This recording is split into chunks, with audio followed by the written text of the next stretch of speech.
I was my family's golden child, and my sociopath brother didn't like that. Ever since I was little, my older brother Juan enjoyed making me miserable. He'd push me around, call me names until I cried, even hide my hearing aid.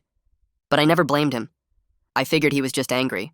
Mom and Dad put all their focus on me because I was born partially deaf in both ears, so it made sense that he bullied me a little. But as we got older, things only got worse.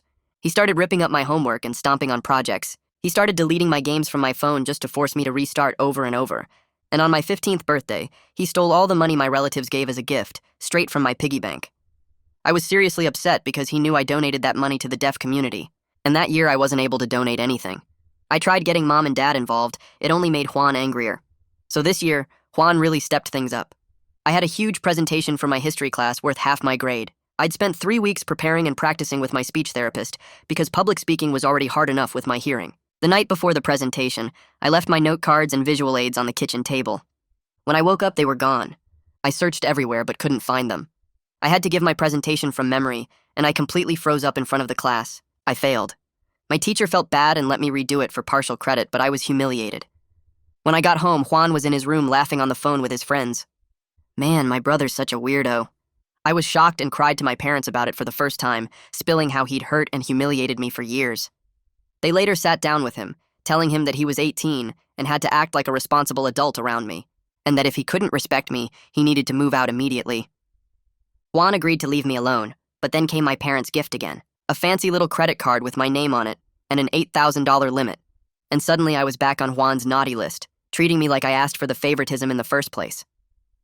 Things were quiet at first for a good 2 weeks between us. Then I noticed Juan's room started getting filled with expensive stuff he never had. Limited edition sneakers, a new gaming headset, his own VR setup, even the racing sim I'd always wanted. They were clearly things his part-time job at Burger King clearly couldn't afford in such a short time frame. So I asked him one day out of curiosity where he got the money for everything. He just smirked and told me to mind my own business, which instantly told me that something was definitely very wrong here. Later that night, when I was in bed just lying there thinking about it, I heard my door creak open. I instantly pretended to sleep, thinking it was my parents. But through my half-closed eyes, I saw that it was clearly Juan tiptoeing across my room in the dark, grabbing my wallet from my desk carefully. He pulled out the credit card and left the room. After a couple of minutes, he snuck back in and put the card back like nothing happened. I couldn't believe what I'd witnessed, but just to be sure, the next night after saying goodnight to my parents, I set up my phone on my bookshelf, angled toward my desk, and turned on the camera to record, hiding it behind a few books. Then I got into bed and waited. Sure enough, around midnight, my door opened again. Juan snuck in and went straight for my wallet. I had it all on camera, him taking the card out, coming back later with a grin. In the morning, I showed my parents the video. They immediately checked the bank statements online, and sure enough, there were over $2,000 in charges, all being shipped to Juan's friend's house so we wouldn't see the packages. They marched over to his room and confiscated everything, then grounded him. But I could see it in his eyes. He wasn't done. He was angry. Juan didn't just take my card again. He went into my parents' room and stole every credit card in the house. Mom's card, Dad's business card, their joint account card, even the emergency card they kept hidden in a drawer. Over the next month, he maxed out every single one. He managed to spend over $70,000 with one entire checkout. He didn't seem to care anymore. He wanted to burn everything down. When the credit card bill finally arrived at the end of the month, he just rolled his eyes at Mom and Dad while he watched them cry and panic. But that wasn't even the worst part. Because my parents couldn't pay off the debt acquired right away, our scores tanked, and from there, things kept tumbling. Dad's business started collapsing when funds got frozen. Important clients dropped him thinking he was irresponsible. The house received a 30-day notice when Mom couldn't pay off the mortgage for the month. Even their car that still had a few months left of payments was on the verge of getting impounded. There was only one thing my parents could do to resolve everything: press charges on Juan and send him straight to jail, but they couldn't do it. But that's exactly what he was counting on. This time, Juan got physical. I woke up the next morning with my shoulder killing me. The spot where I hit the doorframe when Juan shoved me was turning purple and yellow, spreading down my upper arm in ugly splotches. I could barely lift my arm without wincing. The house was quiet in that weird way where everyone's awake but pretending to sleep, avoiding each other. I could hear Mom crying softly through the wall between our rooms, these little sniffling sounds she probably thought no one could hear. My hands shook as I pulled out my phone and opened the camera. I took photos of the bruises from different angles, making sure the lighting was good enough to see the colors clearly. Each click of the camera made it feel more real, like I was building a case against my own brother. I saved the photos to a folder I named Evidence and backed them up to the cloud just in case Juan tried to delete them somehow. At breakfast, Juan sat at the table eating cereal like it was just another normal morning. He scrolled through his phone with one hand and scooped Cheerios into his mouth with the other, not looking at me or Mom. Mom stared into her coffee cup with red, puffy eyes, her hands wrapped around the mug like she was freezing even though it was warm in the kitchen. She wouldn't meet my eyes when I came in. Dad had already left for another meeting with a client he was desperately trying to keep, someone who was threatening to drop him because of the frozen business account. The empty chair at the head of the table felt like a reminder that everything was falling apart. I poured myself some juice and sat as far from Juan as possible, my shoulder throbbing every time I moved. Juan glanced up once, smirked at me, then went back to his phone. That smirk told me he wasn't sorry at all. He knew exactly what he'd done and he didn't care. I couldn't focus during first period, so I grabbed the bathroom pass and just kept walking. I headed straight to my car in the student parking lot and locked myself inside. My phone was already in my hand before I even thought about what I was doing. I typed, "Restraining order minor sibling," into the search bar and started reading. The results talked about protective orders, what evidence you need, how to file police reports. There were legal terms I didn't totally understand, but the basic idea was clear. You had to prove someone was a danger to you. You had to document everything. I started screenshotting pages, saving them to a new folder on my phone. Each screenshot felt like another step towards something I couldn't take back, something that would make this whole situation real and official. I was too scared to actually do anything with the information yet. I just saved it all, building this collection of facts and procedures like maybe someday I'd be brave enough to use them. During lunch, I sat with my usual group of friends at our table near the windows. One of them was complaining about his parents' divorce and how messy it was getting. Then he mentioned that the school counselor, this lady named Claire, had really helped him figure out how to deal with it all. He said she was good at listening and actually gave useful advice instead of just saying everything would be okay. I'd never talked to a school counselor before.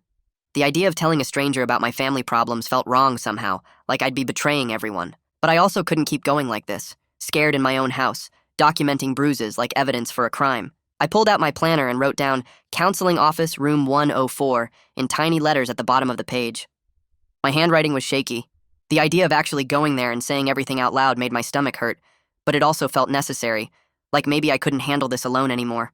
That night, after everyone said goodnight and went to their rooms, I tested my bedroom door lock. I turned it back and forth a few times, making sure it actually worked and wasn't just for show.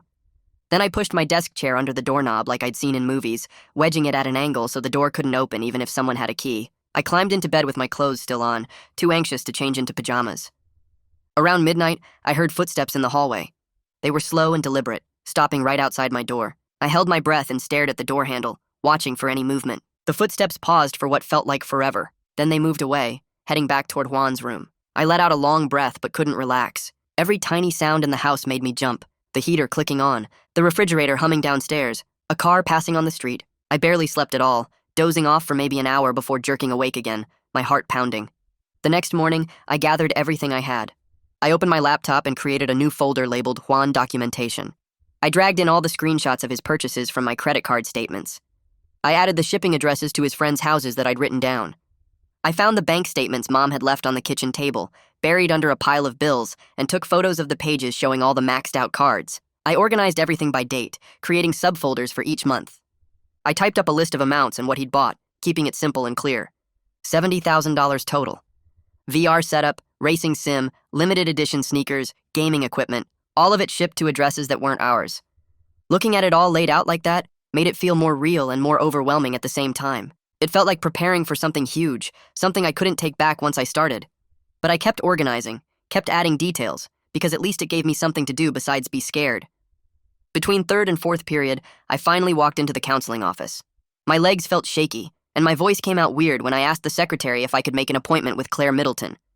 The secretary, a nice older lady with reading glasses on a chain, looked at me carefully and asked if everything was okay. I said it was kind of urgent, and she checked Claire's schedule on her computer. She told me Claire had a cancellation that afternoon at 2:30 and could squeeze me in if I wanted. I nodded and she wrote my name down, giving me a little slip of paper with the time on it. The rest of the day dragged by so slowly. I kept rehearsing what I'd say in my head. How do you even start explaining years of bullying and abuse without sounding dramatic or like you're exaggerating? How do you tell someone your brother destroyed your family's finances and then physically hurt you? I practiced different opening lines during every class, barely hearing what the teachers were saying. Sitting across from Claire in her small office at 2:30, I started with the credit card fraud because it felt easier to talk about than the emotional stuff. I told her about finding the charges, catching Juan on camera, watching him max out every card in the house. Claire listened without interrupting, taking notes on a legal pad and nodding at the right moments. Her office was quiet and calm, with plants on the windowsill and some motivational posters on the walls. Something about the way she just listened made everything else spill out. I told her about the stolen donation money from my 15th birthday, money I'd been planning to give to the deaf community. I told her about my sabotaged history presentation, how I'd frozen up in front of everyone because Juan had stolen my note cards. Then I told her about the physical stuff, lifting my sleeve to show her the bruises that were now a deep purple. I told her about being scared in my own house, barricading my door at night, jumping at every sound. For the first time, someone outside my family knew the complete truth, not just pieces of it. Claire put down her pen and looked at me seriously. She said that what Juan did wasn't just normal sibling rivalry or teenage anger. She used words like financial abuse and assault, making it sound official and real. She explained that I had options, things like school safety plans and legal reporting. Then she asked me directly if I felt safe at home. I hesitated, not wanting to admit how bad it really was. But then I told her about the chair against my door, about barely sleeping, about timing my movements to avoid being alone with Juan. Claire's face got more serious, and she immediately started outlining steps we could take. She said we needed to document everything even more carefully. She mentioned creating a no-contact plan at the school so Juan couldn't bother me here. She talked about protective orders and police reports, things I'd been researching but was too scared to actually pursue. Having someone else say these things out loud made them feel possible instead of just scary ideas on the internet. We spent the next hour going through all my documentation. I showed Claire the folder on my laptop with all the organized screenshots and bank statements. She helped me write out a clear timeline of Juan's behavior, starting from when we were little kids and he'd hide my hearing aid, all the way up to the physical assault a few nights ago. We listed every major incident with dates when I could remember them. The stolen birthday money, the deleted games, the maxed out credit cards, the shove that left bruises. Claire explained that the school could implement measures to keep Juan away from me on campus, even though he'd graduated last year and shouldn't be here anyway. She said we could flag his name in the security system and make sure staff knew he wasn't allowed near me. She talked about letting me leave classes a few minutes early to avoid crowded hallways, about having someone walk me to my car. All these concrete steps made me feel less powerless, like maybe I actually had some control over what happened next. Like maybe I could protect myself instead of just waiting for Juan to hurt me again. Claire pulls out a brochure from her desk drawer and slides it across to me, the paper glossy and official looking with a nonprofit logo at the top. She explains that this organization helps families dealing with fraud and identity theft, that they specialize in situations exactly like mine, where a family member commits the crimes. Her voice gets quieter when she mentions that disputing the credit card charges will probably require filing a police report, and I feel my stomach twist into a knot so tight I can barely breathe. I know what that means without her spelling it out, officially reporting Juan for crimes that could send him to jail, making it real and permanent, and something we can never take back. I take the brochure anyway, folding it carefully and putting it in my backpack next to my evidence folder, trying not to think about what happens when Mom finds out I'm even considering this option. That evening, I wait until both parents are in the living room together, Dad on the couch with his laptop trying to salvage client relationships, and Mom folding laundry in that mechanical way she does when she's avoiding thinking about anything important. I sit down in the chair across from them and pull out the brochure, my hands already sweating as I try to explain that I talked to the school counselor about everything happening with Juan and the credit cards. Mom's head snaps up immediately, and she asks why I'm telling strangers our business, her voice sharp with that defensive edge she gets whenever anyone outside the family might know we're not perfect. Dad just looks exhausted, the kind of tired that goes deeper than missing sleep, and he nods slowly without really looking at me. I push forward anyway, explaining that Claire can help us figure out how to handle the debt and keep everyone safe, that there are resources and options we don't know about. Dad finally speaks up and says we need professional help, that he can't fix this alone anymore, and Mom's face crumples a little, but she doesn't argue. I leave the brochure on the coffee table between them and escape to my room before the conversation can turn into another fight about whether we're betraying Juan by seeking outside help. The next morning, I find out from Dad that Juan got fired from Burger King for missing too many shifts, which means he's home all day now with nothing to do but sit in his room and brood about how everything is supposedly my fault. The tension in the house becomes so thick I can barely breathe, like the air itself is pressing down on my chest every time I walk through the hallway. Juan glares at me whenever we cross paths, his eyes following my movements with this cold calculation that makes my skin crawl, and I start timing everything I do to avoid being alone with him. I leave for school early, come home late, stay in my room with the door locked and the chair pushed against it. Mom tries to pretend everything is normal by making these elaborate dinners with multiple courses, chicken and rice and vegetables and dessert. But nobody eats more than a few bites. We just push food around our plates in silence, while Juan stares at his phone, and Mom asks bright fake questions about our days that no one answers. I'm lying on my bed that night scrolling through Juan's social media profiles. When I find posts in a local buy and sell group about brand new stuff for sale, never used, with photos of the exact gaming equipment and sneakers he bought with my credit card. The racing sim I wanted is listed for $800 cash, the VR setup for $600, the limited edition sneakers for $200.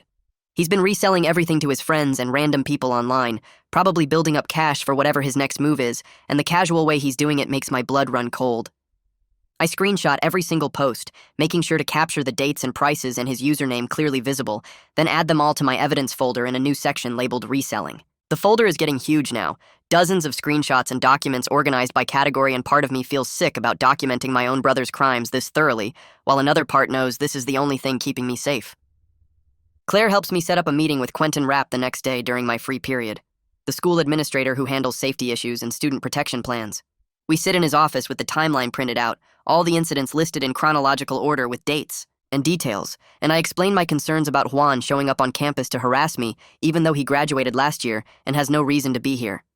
Claire adds context about the credit card fraud and the physical assault, showing Quentin the photos of my bruises that are now fading to yellow and green. Quentin listens carefully, taking notes on a legal pad, and when we finish, he immediately agrees that this is a serious safety concern.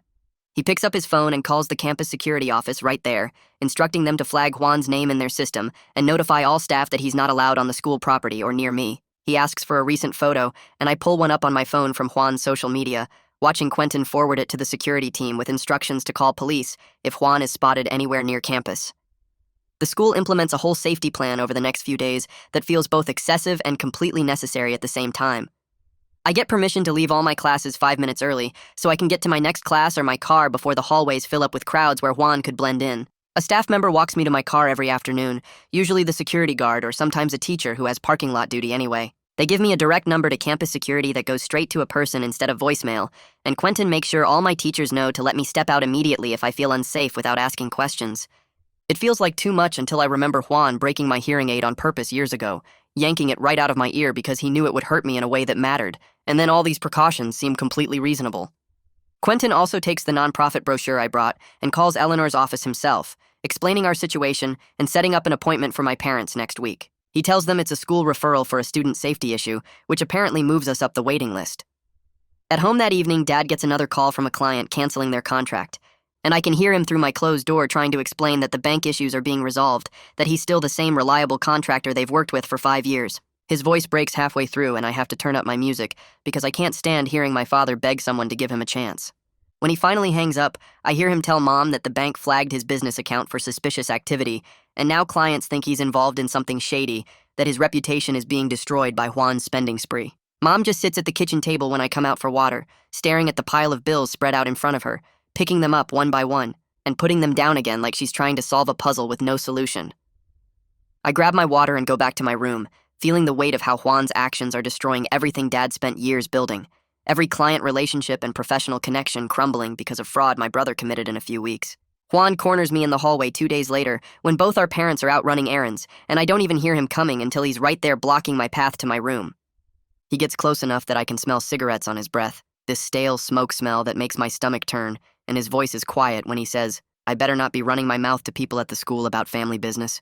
He doesn't touch me, doesn't have to, just stands there in my space, making it clear he could if he wanted to. I keep my face as neutral as possible, not showing the fear that's making my heart pound so hard I can feel it in my throat, and I walk past him to my room with careful, steady steps. My hands shake so badly when I try to turn the doorknob that it takes 3 tries to actually get the door open, and I hear Juan laugh softly behind me as I finally get inside and lock it.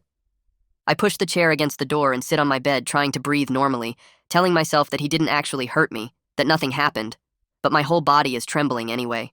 That night I write down exactly what Juan said, and how he positioned himself in the hallway, the way he blocked my path and invaded my space without technically touching me, so there would be no physical evidence.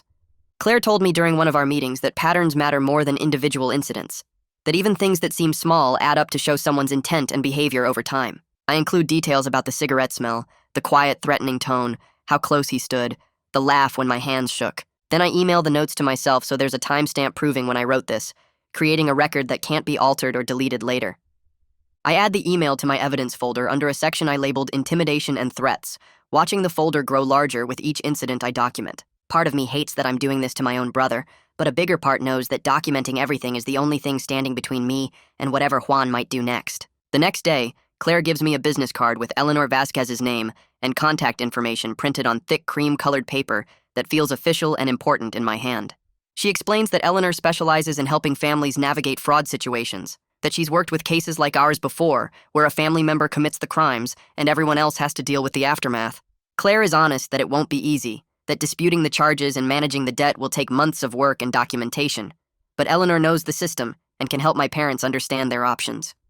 I take the card and thank Claire for everything she's done, feeling grateful in a way I can't quite express that someone outside my family believes me and is helping me protect myself. When I get home that afternoon, I leave the business card on the kitchen table where Dad will definitely see it, right next to his laptop and coffee mug, positioned carefully so it catches the light and looks important. Then I go to my room and wait, hoping he'll actually call this time instead of just thinking about it while everything continues falling apart around us. Dad picks up the business card that evening while I'm doing homework in my room, and I hear him dial the number on speakerphone.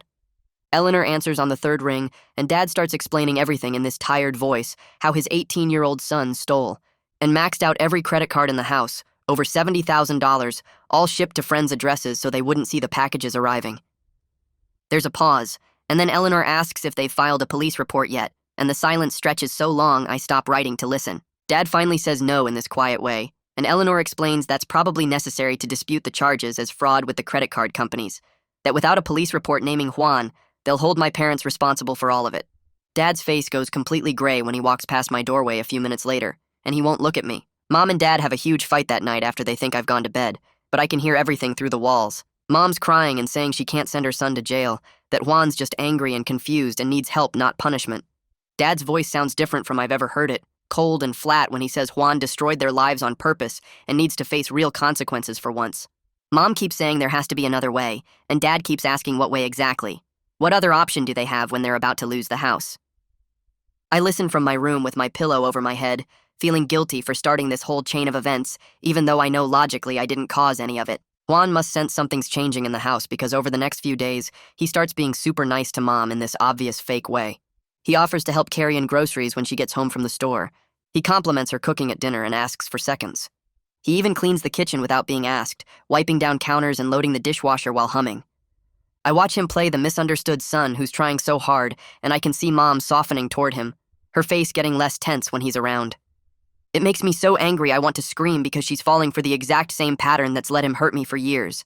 The cycle of abuse followed by charm that keeps her from ever holding him accountable. At the school, Itzel finds me between classes and asks how I'm doing because she heard from my history teacher that I had to redo my presentation. We end up sitting on a bench outside her office, and I tell her about Juan sabotaging my note cards the night before, how he knew exactly what he was doing. Her face goes pale and she touches my arm gently, saying she's so sorry that happened and she wishes she'd known.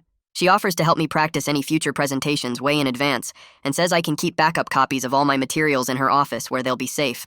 It's such a small kindness, but it makes my throat tight and my eyes sting because someone actually cares enough to help protect me.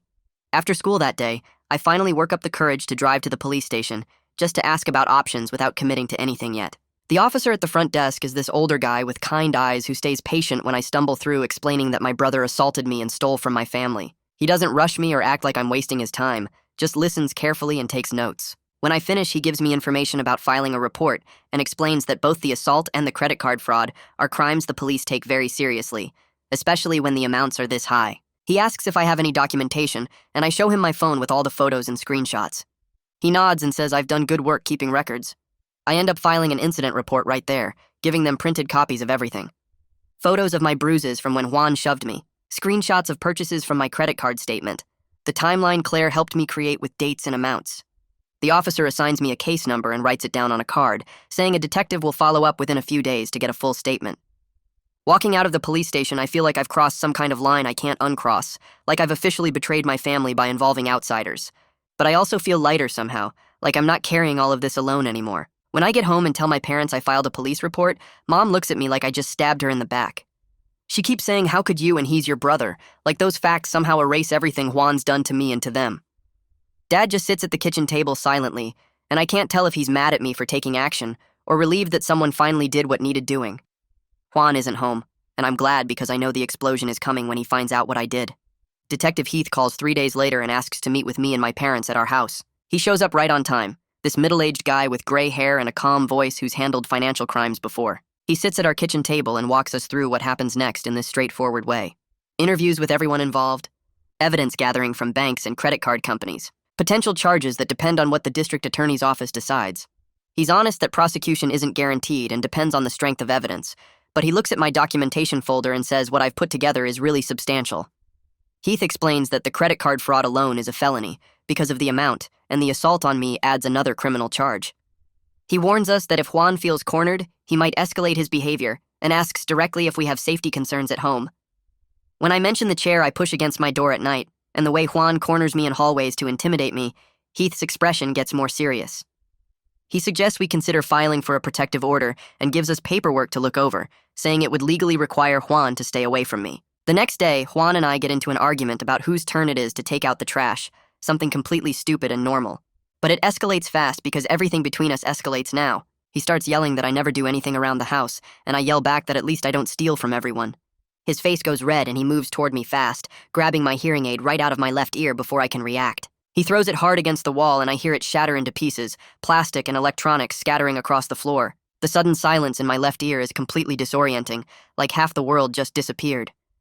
I'm frozen there staring at the broken pieces while Juan storms off to his room like he didn't just destroy something I absolutely need to function every single day. Mom finds me standing there staring at the broken pieces scattered across the floor, and her face goes pale when she sees my left hearing aid destroyed. She drives me straight to urgent care without even asking what happened, because the answer is obvious from the plastic shards still on the ground. The waiting room takes forever, and I keep touching my left ear where everything sounds muffled and wrong, like I'm underwater on that side. When we finally get called back, the doctor is this older woman with gentle hands who examines my ear canal carefully with her light. She says there's no permanent damage to the ear itself, but she's documenting everything in my medical record, writing down exactly what happened and how the device got destroyed. Then she looks at me directly and asks if I'm safe at home. I freeze because nobody's ever asked me that question so plainly before. Mom's sitting right there, but the doctor keeps her eyes on me, waiting. I say honestly that I don't know anymore, and my voice cracks on the words. The doctor nods slowly and gives me a card for social services, along with a prescription for pain medication, even though my ear doesn't really hurt physically. She tells me to call that number if I need help, and I shove the card in my pocket before Mom can see it clearly. The next morning, I text Claire and ask if we can meet before school starts. She's waiting in her office when I arrive, and I show her the social services card, the medical records from urgent care, and the police report Heath gave me. She spreads everything out on her desk and says we have enough documentation to file for a temporary protective order. I didn't even know that was something I could do, but Claire explains it means Juan legally has to stay away from me, can't contact me, has to keep at least a certain distance. We spend an hour filling out the application together, and she helps me write out the pattern of escalation, from childhood bullying to theft to physical violence to destroying my hearing aid. Seeing it all written down in order makes it look worse than I thought, like each incident was building towards something bigger. We drive to the courthouse right after school and file the paperwork with a clerk who barely looks up from her computer. She schedules an emergency hearing for 2 days later and hands me a case number. Walking out of the courthouse, I feel sick because I know Juan's going to find out about this, and he's going to be furious. Claire reminds me that's exactly why I need the order in the first place, because I'm scared of what he'll do. The hearing happens fast, just me and my parents and the judge reviewing the documents in a small courtroom. The judge reads through everything, the police report and medical records and my written statement about years of abuse. She grants the temporary order without much discussion, saying Juan has to stay at least 100 yards away from me and can't contact me directly or through other people. The sheriff serves him that same afternoon at his friend's house where he's been hanging out. Within an hour, my phone rings and it's Mom crying so hard I can barely understand her words.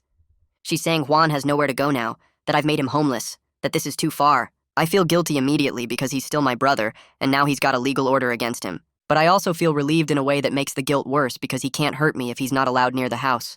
Mom keeps crying on the phone and I don't know what to say, so I just listen until she hangs up. Juan ends up staying with the same friend whose address he used for all those packages of stolen stuff. The house feels strange without him. Too quiet and empty in a way that should feel peaceful, but just feels wrong. Dad comes home from work that evening and starts changing all the locks without saying anything to anyone. He just methodically replaces every exterior lock while Mom watches from the kitchen table with red eyes. I watch him work and realize he's been planning this, probably bought the new locks days ago and was waiting for the right moment. That night I go to bed without pushing my chair against the door for the first time in weeks. I lie there in the dark, waiting to feel scared, but instead I just feel exhausted.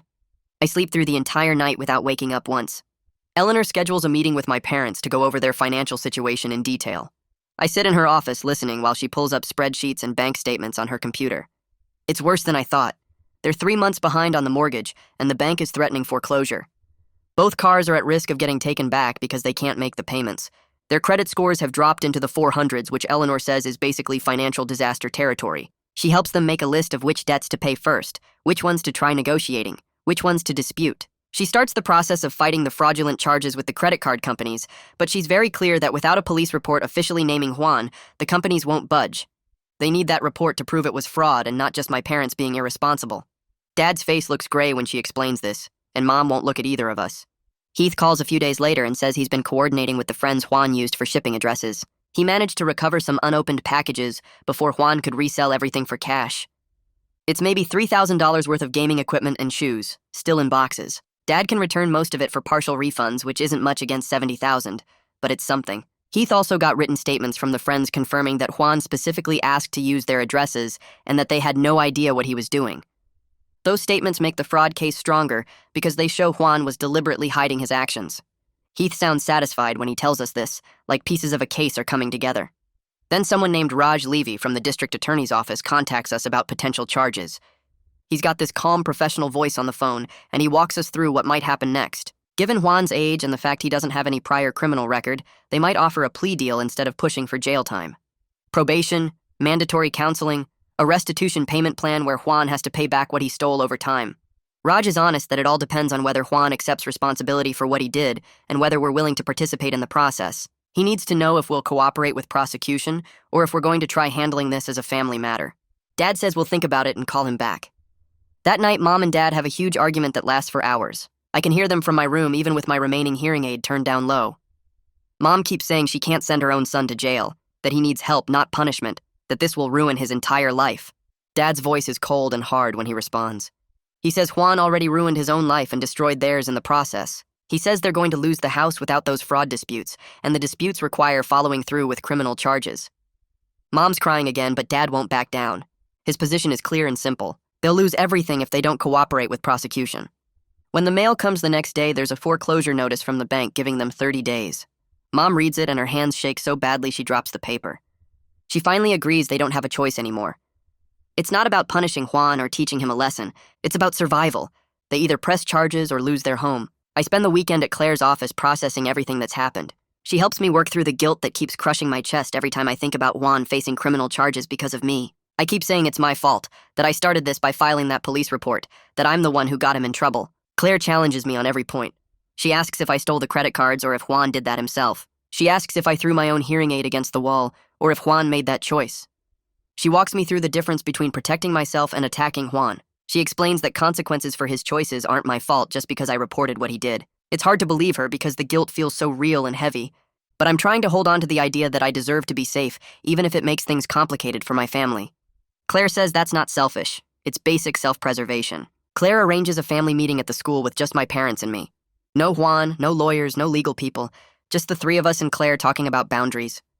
We sit in her office and she guides the conversation about what happens next, what I need to feel safe, how they can support me while still being Juan's parents. It's tense and uncomfortable because nobody wants to admit that our family is broken in ways that might not get fixed. But we leave with actual agreements written down on paper. They won't pressure me to drop the protective order no matter how much Juan complains. I'll keep them informed about the legal process so they're not surprised by developments. We'll all do family counseling together when things settle down enough to make that possible. Dad signs the paper first and Mom takes longer, but she signs it too. Having it in writing makes it feel more real, like maybe we can actually do this without falling apart completely. 2 weeks after that meeting, I'm walking out of school when I spot Juan leaning against a car near mine in the parking lot. My stomach drops because he's not supposed to be anywhere near me. I duck back inside the building and pull out my phone with shaking hands. I call campus security first like Claire taught me, then dial 911 right after. The dispatcher tells me to stay inside until officers arrive. I watch through the glass doors as Juan paces around, checking his phone and looking toward the school entrance. Campus security shows up within 5 minutes and approaches him. Juan sees them coming and gets in his car, driving off before the police arrive 10 minutes later. The security officer tells the cops they caught everything on camera, including Juan's license plate and the exact time he showed up on the school property. The officer takes my statement and the security footage, saying they'll handle it from here. My hands are still shaking when Mom picks me up because I'm too rattled to drive myself home. An hour later, the police track Juan down at his friend's house where he's been staying. They arrest him for violating the protective order and take him to the station for processing. He has to spend the night in a cell before his bail hearing the next morning. Mom calls Dad crying about how Juan's in jail because of me, but Dad cuts her off. He tells her Juan knew exactly what the protective order said and chose to break it anyway. He says Juan did this to himself by refusing to follow even the most basic rules. When I hear Dad say that, something loosens in my chest because he's not blaming me for once. The bail hearing happens the next day, and Raj shows up to argue that Juan's already proven he can't follow court orders. The judge listens to both sides and sets bail at $5,000 with strict conditions. Juan has to wear a GPS ankle monitor at all times. He can't contact me or my parents except through lawyers. He has to check in with a probation officer twice a week. A relative I barely remember meeting posts his bail that afternoon. Juan gets released wearing the ankle monitor, and the no-contact terms are now criminal charges if he breaks them again, not just civil penalties. The whole situation feels heavier now, like the legal system is actually taking it seriously instead of treating it like a family squabble. A week passes, and Dad gets a phone call from one of his oldest clients, someone who stuck with him even when other people bailed. The client offers Dad a small project designing a new storage system for his warehouse. It's not a huge job, but it's the first new income we've had in months. Dad accepts immediately and starts working on it that same night. He stays up until 2 a.m. sketching plans and double-checking measurements. I can hear him in his home office muttering to himself and running calculations. He treats this project like it's the most important thing he's ever done, because in a way it is. It's his chance to prove he's still reliable and competent, despite everything falling apart around us. At the school, my history teacher pulls me aside after class and asks if I'd be willing to redo my presentation for full credit instead of the partial credit she gave me before. She says she feels terrible about what happened with Juan sabotaging my note cards and wants to give me a real chance to show what I learned. I agree immediately and reach out to Itzel for help preparing.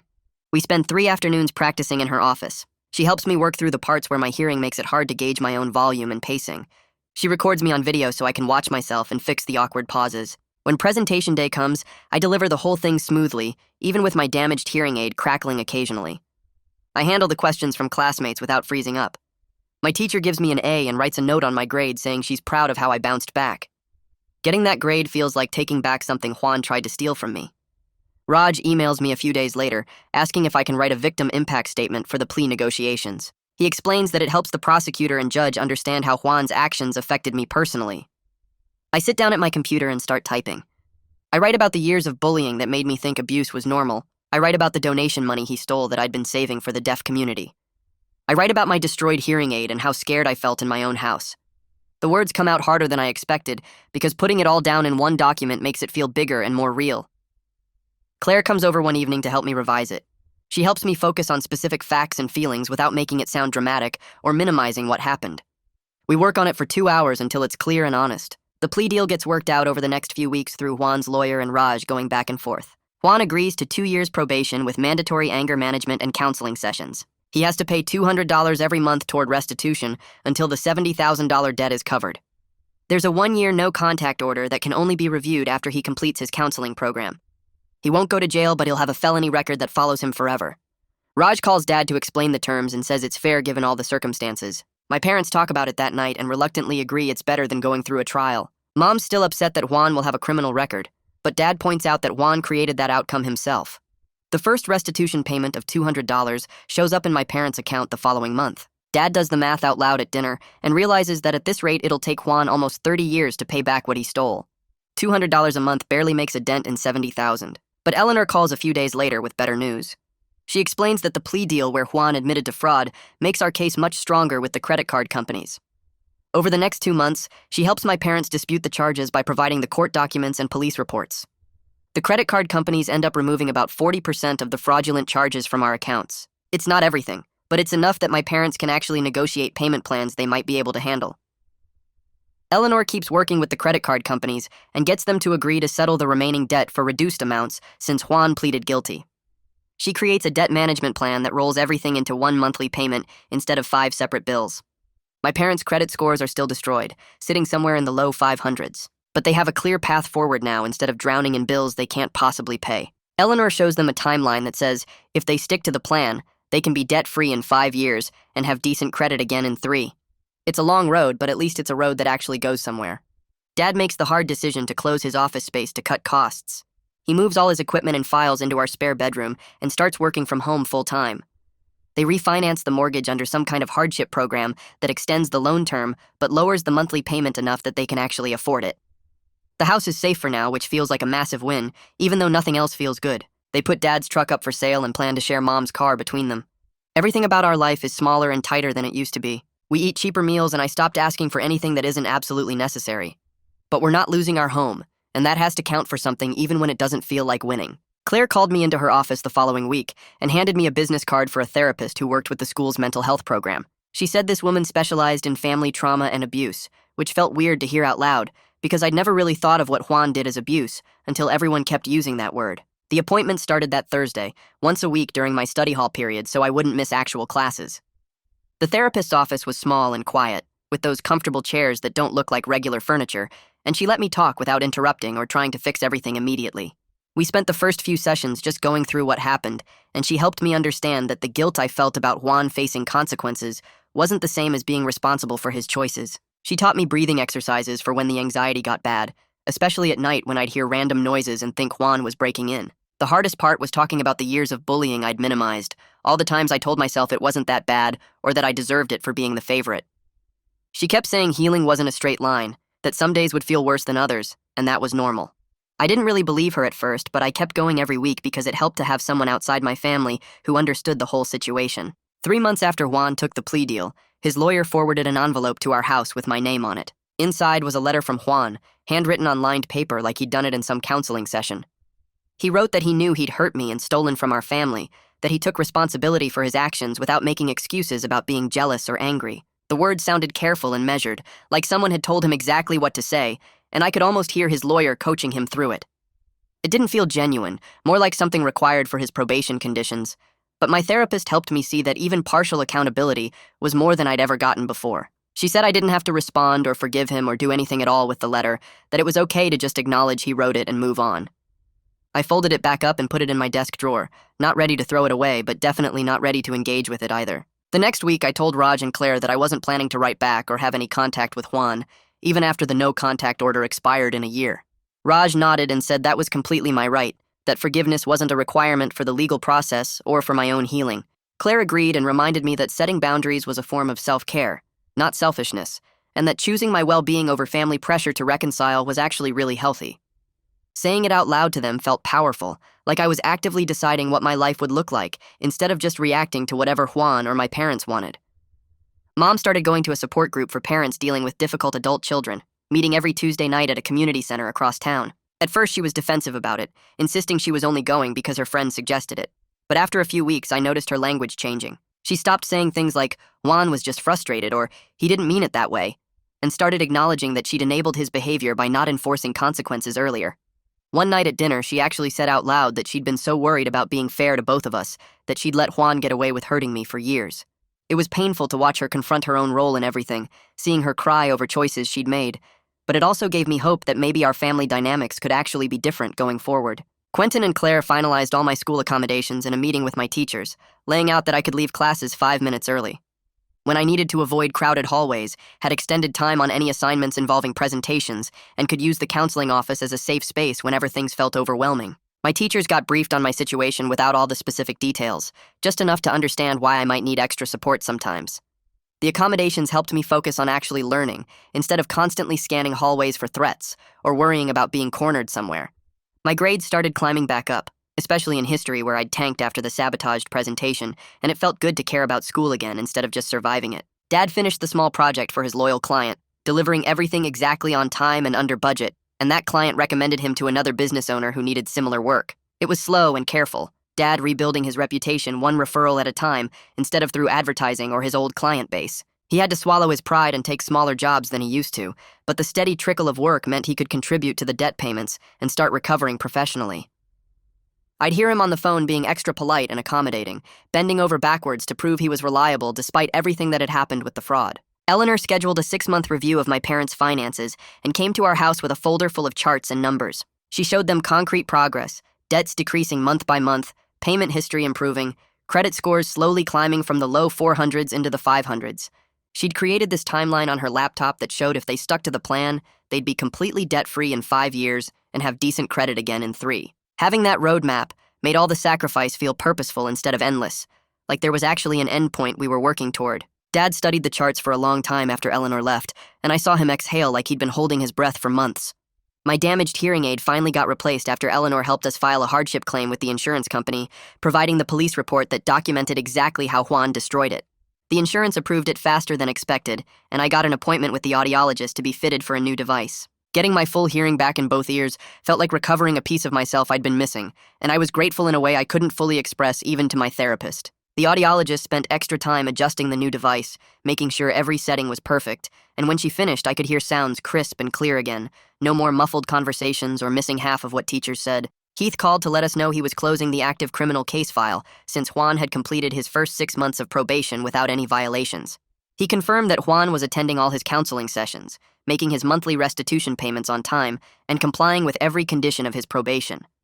Heath said I could contact him anytime if anything changed, but for now the legal system had done what it could do. It wasn't perfect justice, not really, but it was functional accountability, and that had to be enough. I thanked him for everything he'd done, for taking my report seriously, and building a case that actually went somewhere, and he told me I'd been brave to come forward in the first place. I started preparing another presentation for history class, this time about the deaf community and the importance of accessibility in education and public spaces. I incorporated some of my own experiences without making it entirely personal, talking about challenges I'd faced and solutions that had helped.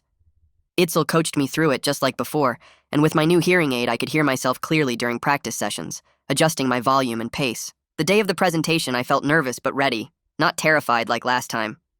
I delivered it confidently, made eye contact with my classmates, and even handled their questions smoothly when they asked about specific accommodations. My teacher gave me an A and wrote on my rubric that it was one of the best presentations she'd seen all year. But more than the grade, I felt capable and proud instead of humiliated and scared, like I'd reclaimed something Juan tried to take from me. A couple weeks after that presentation, Claire set up a meeting at the school with just me and my parents to talk about what happens when Juan's no-contact order runs out in 6 months. We sat in her office around a small table, and Claire pulled out a blank document on her laptop, saying we should write down clear rules, so everyone knew exactly what to expect. Mom looked nervous but nodded, and Dad leaned forward with his arms crossed like he was ready to get serious about this. Claire started typing while we talked through the boundaries, and the first rule was no unsupervised contact between Juan and me, meaning if he came to family events, there had to be other adults around at all times. The second rule said Juan couldn't just show up. He had to give us advance notice at least 2 weeks before any family gathering, so I could decide if I wanted to be there or not. The third rule was the most important, that if Juan violated any agreement or made me feel unsafe even once, there would be immediate consequences, including calling the police and getting a new protective order. Claire printed out 3 copies when we finished and had all of us sign them, giving one to me, one to my parents, and keeping one in her files. Mom's hand shook a little when she signed, but she did it, and Dad told me directly that they would enforce these rules together no matter what. Having it all written down made me feel less anxious about the future, like we actually had a plan instead of just hoping Juan would behave. Claire reminded us that the document wasn't legally binding, but it showed we were all on the same page about protecting me, and that mattered more than I could explain. 6 months passed, and suddenly it was a regular Tuesday evening in our smaller but steadier life.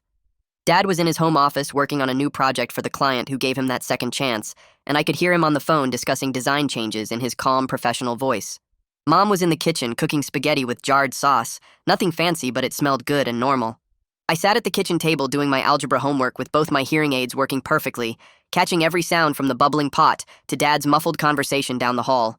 The house felt different now, quieter in a peaceful way, instead of the tense silence from before when we were all waiting for Juan to explode. We'd sold Dad's truck and some furniture to help with the debt payments, so the living room looked emptier than it used to, but nobody really cared about that anymore. Mom brought me a glass of water without me asking, and squeezed my shoulder gently before going back to stirring the sauce. There was still this underlying sadness in the house, this grief about everything we lost and how our family broke apart, but the constant fear was completely gone.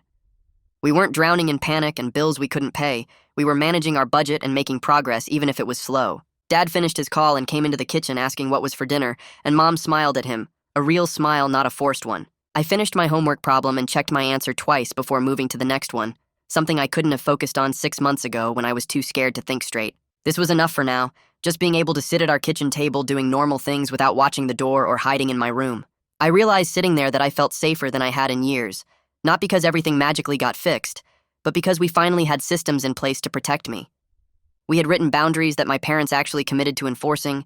We had Claire and Eleanor and Heath who knew our situation and could help if things went wrong. We had legal consequences ready if Juan stepped out of line.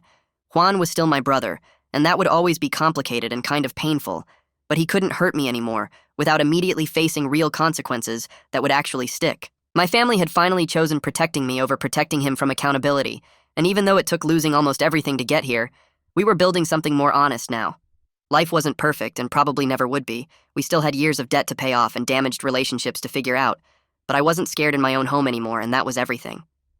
Well, that's the explosive finale. Said no one ever. If you're still watching, congratulations. Your standards are impressively low. Go ahead and subscribe. You've already proven you can handle disappointment.